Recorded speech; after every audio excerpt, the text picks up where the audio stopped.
Welcome to Palnadu ప్రజానాడి. Vinukonda నియోజకవర్గం సేవల్యపురం మండలం శావనంపూడి గ్రామంలో ఎన్నికల ప్రచారంలో పాల్గొన్న వైసీపీ ఎమ్మెల్యే అభ్యర్థి బొల్లా బ్రహ్మనాయుడు ఈరోజు ఎన్నికల ప్రచార కార్యక్రమంలో భాగంగా మన శావనంపూడి కాలనీ రావడం జరిగింది. కాలనీ పెద్దలకి, వైఎస్ఆర్ కాంగ్రెస్ పార్టీ నాయకులకి, కార్యకర్తలకి, అభిమానులకి అందరూ కూడా మరి పేరు పేరున కృతజ్ఞతలు తెలియపరుచుకుంటున్నాను. మరి ఈరోజు పూర్తి స్థాయిలో ఈ ఎన్నికల ప్రచార కార్యక్రమంలో భాగంగా ఒకవైపు అబద్ధాలు, ఒకవైపు నిజాలతో ముందుకు వెళ్తున్న మనం ఒక ధర్మానికి అధర్మానికి జరిగే ఈ పోరాటంలో అన్ని విధాల ధర్మమే గెలుస్తుందని, ప్రజలకి మంచి చేసేవాడే గెలుస్తాడని 10 సంవత్సరాలు జీవీఎస్ ఆంజనేయులు అనే వ్యక్తి 10 సంవత్సరాలు ఎమ్మెల్యేగా చేశాడు. కనీసం చెప్పుకునే దానికి ఒక్కటంటే ఒక్కటి లేదు. ఇవాళ వాళ్ళు చెప్పుకునేది ఏందయ్యా అంటే మీ తాట తీస్తాం, మీ తోలు తీస్తాం, మీ తిత్తి తీస్తామని బెదిరిస్తున్నారు. బెదిరిస్తే ఎన్నికల నియమావళి ప్రకారం పూర్తి స్థాయిలో అండమాను జైలు పోవాల్సిందే. ఎవరైనా బెదిరిస్తున్నారంటే ఓటు అనేది ప్రతి ఒక్కరి హక్కు. ఎవరు ఇష్టం వచ్చినటువంటి వాళ్ళకి వాళ్ళు ఓటు వేసుకునే హక్కు ఆ ప్రజలకు ఉందని, ప్రజలు అది గుర్తించాలని మీ అందరికి కూడా ఈ సందర్భంగా తెలియపరుస్తున్నాను. ఈరోజు చెప్తారు ఆ మండలంలో మాకు, శావల్యపురం మండలంలో మాకు 15,000 వచ్చినాయి అని. అసలు ఉందే 30,000. మీకు 15,000 ఓట్లు మెజార్టీ రావాలంటే ఇక మరి మీరు ఇంకా ప్రజలతో పని లేదు, మీరు వేసుకోవటమే. మీకు పూర్తి స్థాయిలో అన్ని విధాల ప్రజలు ఏ విధంగా సమాధానం చెప్పాలో ఆ విధంగా సమాధానం చెప్పేదానికి రెడీగా ఉన్నాయి. నీకు 15 ఓట్లు వస్తే చాలు. మీకు అన్ని విధాల పూర్తి స్థాయిలో మీకు చాలా దగ్గరలో ఉంది.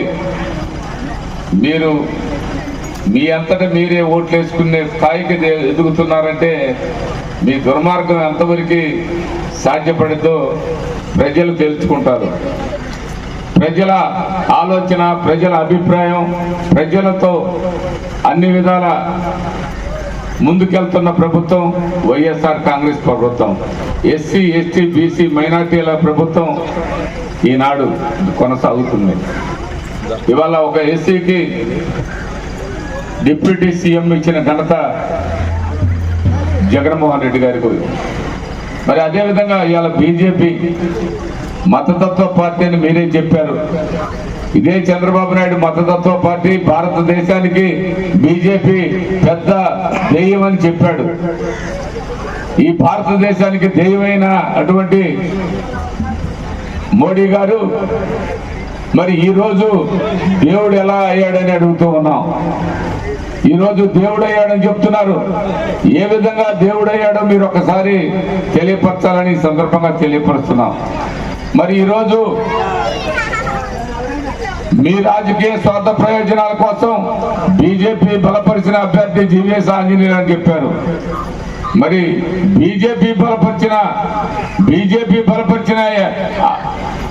అభ్యర్థి అని చెప్పేటప్పుడు మరి మతతత్వ పార్టీ ఈ రోజు కనిపించలేదా అని మిమ్మల్ని ప్రశ్నిస్తున్నాం.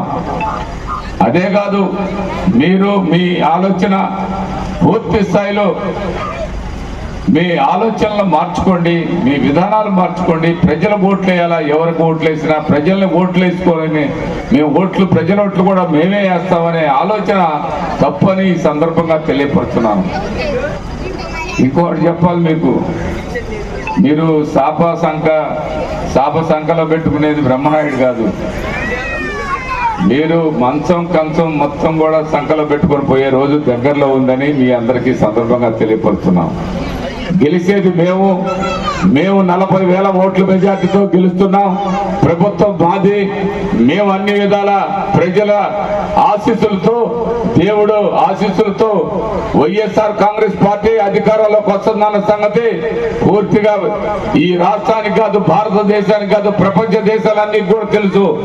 ఇవాళ మన వైఎస్ఆర్ కాంగ్రెస్ పార్టీ అత్యధిక సీట్లతో రేపు మళ్లీ పాలనలో జగన్మోహన్ రెడ్డి గారే ముఖ్యమంత్రి అవుతారని మీ అందరికి కూడా ఈ సందర్భంగా తెలియపరచుకుంటూ, మన అసెంబ్లీ అభ్యర్థిగా రెండోసారి పోటీ చేస్తున్నా నాకు ఒక ఓటు, మరి అదేవిధంగా ఒక బీసీ అభ్యర్థి అనిల్ కుమార్ యాదవ్ ఎంపీగా పోటీ చేస్తున్నారు. ఆయనకు ఒక ఓటు వేసి గెలిపించాలని మిమ్మల్ని అందరినీ కోరుకుంటూ, కాలనీ వాసులందరినీ కూడా ఒక్కసారి ఆలోచించి మీరు నిర్ణయం తీసుకోండి అమ్మా అని మరొకసారి తెలియపరచుకుంటూ సెలవు తీసుకున్నారు. జై జగన్.